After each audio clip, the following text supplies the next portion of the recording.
Praise the Lord. கர்த்தருடைய பரிசுத்த நாமம் மகிமைப்படுவதாக. லேவியராகமம் 26ஆம் அதிகாரம் 5வது வசனம். திராட்சை பழம் பறிக்கும் காலம் வரைக்கும் போரடிப்பு காலம் இருக்கும், விதைப்பு காலம் வரைக்கும் திராட்சை பழம் பறிக்கும் காலம் இருக்கும். நீங்கள் உங்கள் அப்பத்தை திருப்தியாக சாப்பிட்டு உங்கள் தேசத்தில் சுகமாய் குடியிருப்பீர்கள். கர்த்தருடைய பரிசுத்த நாமம் மகிமைப்படுவதாக. இந்த ஓய்வு நாளுக்கு கர்த்தரை ஸ்தோத்திரிக்கிறேன். இது 34வது ஞாயிற்றுக்கிழமை. இந்த வருஷத்தில் 34வது ஞாயிற்றுக்கிழமை. கர்த்தருடைய ஆசீர்வாதம் உங்களுக்கு இருக்கட்டும்.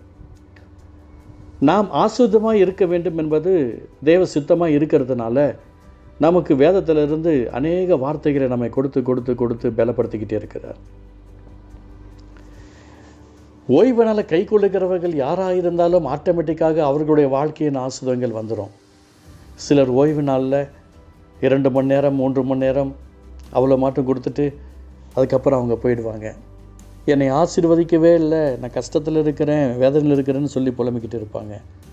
அந்த நாளே கர்த்தருக்கு நம்ம கொடுத்து பாருங்களேன். நீங்கள் வேணால் கொடுத்து பாருங்களேன். அந்த நாளே கர்த்தருக்கு கொடுத்து பாருங்கள். நீங்கள் வேலைக்கு போகிறீங்க, நீங்கள் வேலைக்கு போகும்போது ஒரு 2 மணி நேரம் 3 மணி நேரம் வேலை செஞ்சுட்டு வந்துட்டிங்கன்னா உங்களை விட்டுருவாங்களா?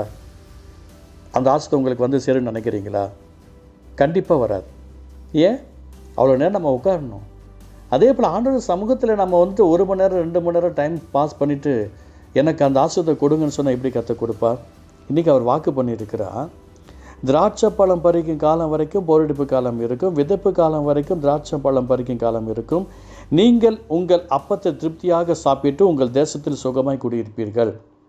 உங்கள் தேசத்தில் சுகமாய் குடியிருப்பீர்கள். ஆண்டவர் உங்களுடைய எல்லாருக்கும் கற்றுக் கொடுக்குற ஒரு வார்த்தை, உங்களுக்கு சுகம் உண்டாகும். நீங்கள் சுகமாய் குடியிருப்பீங்க, திருப்தியாக சாப்பிடுவீங்க, சுகமாக குடியிருப்பீங்க. இது நடக்கிற விஷயங்களா? திருப்தியாக சாப்பிட்டா வயிறு பெருக்கும், நல்லா நடக்க முடியாமல் நல்லா புசுன்னு ஆகிடுவோம். அப்படி எப்படி சுகம் உண்டாகும்? ஏங்க, நம்ம ஓய்வு நாளை அனுசரித்து கர்த்தருடைய சத்தத்துக்கும் சித்தத்துக்கும் செவி கொடுத்து நடக்கும்போது ஆட்டோமேட்டிக்காக உங்கள் தேகத்தில் இருக்கிற பலவீனங்கள் எல்லாம் ஆட்டோமேட்டிக்காக மாறி போயிடும். உங்களுக்கு எவ்வளோ கலோரி தேவையோ உங்கள் உடம்புக்கு அது அத்தனையும் வந்து சேரும். அவருக்கு பிடித்தமானபடி நீங்கள் வாழ்ந்துட்டீங்கனாலே போதும்.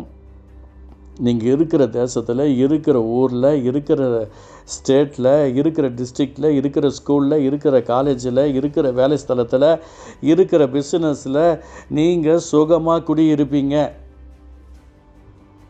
அல்லேலூயா. கர்த்தருடைய நாமம் மகிமைப்படுவதாக. கர்த்தர் உங்களை பார்த்து சொல்கிறாரு, உங்கள் சபையில் நீங்கள் சுகமாய் குடியிருப்பீர்கள். நீங்கள் வேலை ஸ்தலத்தில் உங்கள் சொந்தங்களுக்கு மத்தியில் நீங்கள் சுகமாய் குடியிருப்பீங்க. அதுக்கு என்ன செய்யணும்? ரொம்ப கவனமாக இருக்கணும். அதுக்கு நம்ம செய்ய வேண்டிய விஷயம், ஓய்வு நாளை மிஸ் பண்ணக்கூடாது. என் ஓய்வு நாட்கள் ஆசரித்து என் பரிசுத்த ஸ்தலத்தை குறித்து பயபக்தியாக இருப்பீர்களாக. நான் கர்த்தர். நீங்கள் என் கட்டளைகளின்படி நடந்து என் கற்பங்களை கை கூட அப்படி செய்தால் நான் ஏற்ற காலத்தில் உங்களுக்கு மழை பெய்ய பண்ணுவேன், பூமி தன் பலனையும் வெளியுள்ள மரங்கள் தங்கள் கனியையும் கொடுக்கும் அப்படின்னு ஆண்டவர் சொல்லிட்டாரே. நம்ம இந்த ஓய்வு நாளை கரெக்டாக ஃபாலோ பண்ணுங்கள். 34வது ஓய்வு நாள்.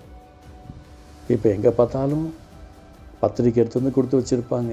கல்யாணத்துக்கு வா, காது குத்துக்கு வா, அங்கே வா, இங்கே வா. ஆண்டவருடையதை ஆண்டவருக்கு மட்டும் கொடுங்க. ராயனுடையதை ராயனுக்கும் தேவனுக்கும் கொடுங்க.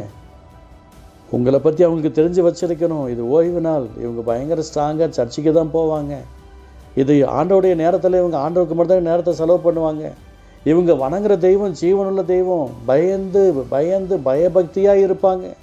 கர்த்தருக்காக உண்மையாக ஓடுவாங்க, உத்தமமாக ஓடுவாங்க. நம்மளை குறித்து சாட்சி என்னங்க சொல்லுது?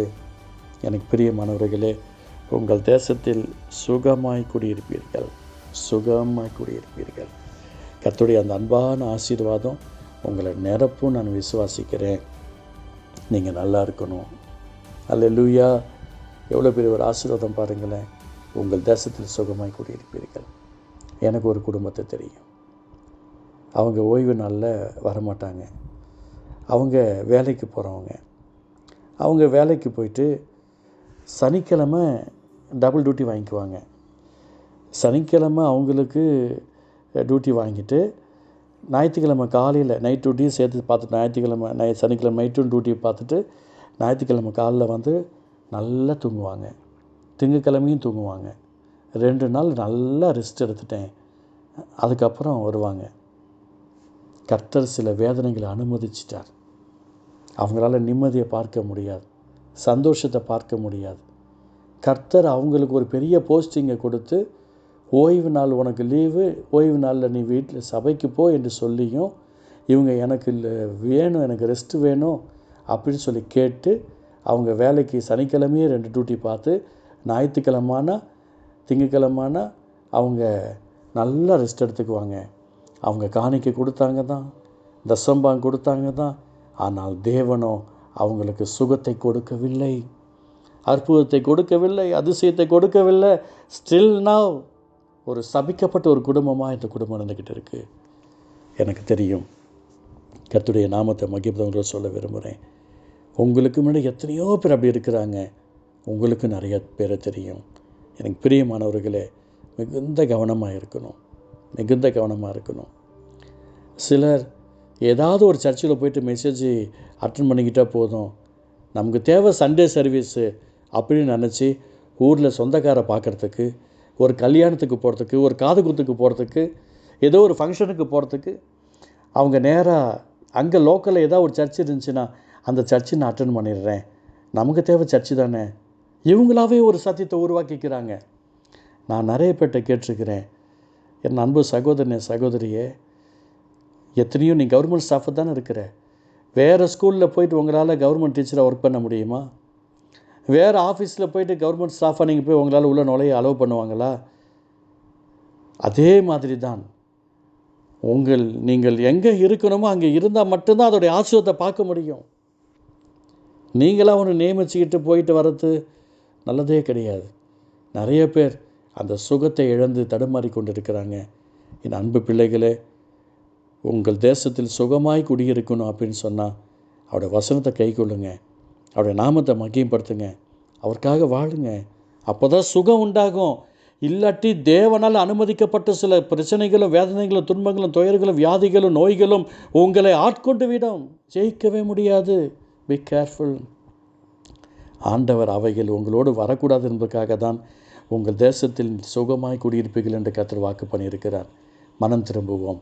அன்பு தகப்பனே, உங்கள் தேசத்தில் சுகமாய் குடியிருப்பீர்கள் என்று நீங்கள் சொல்லியிருக்கிறீங்களப்பா. இந்த வார்த்தை கேட்டுக்கொண்டிருக்கிற ஒவ்வொரு உள்ளங்களிலும் இல்லங்களிலும் தேவாசுதம் கரைபுண்டு ஓடட்டும், அற்புதங்கள் நடக்கட்டும். இயேசு நல்ல பிதாவே, ஆமென், ஆமென்.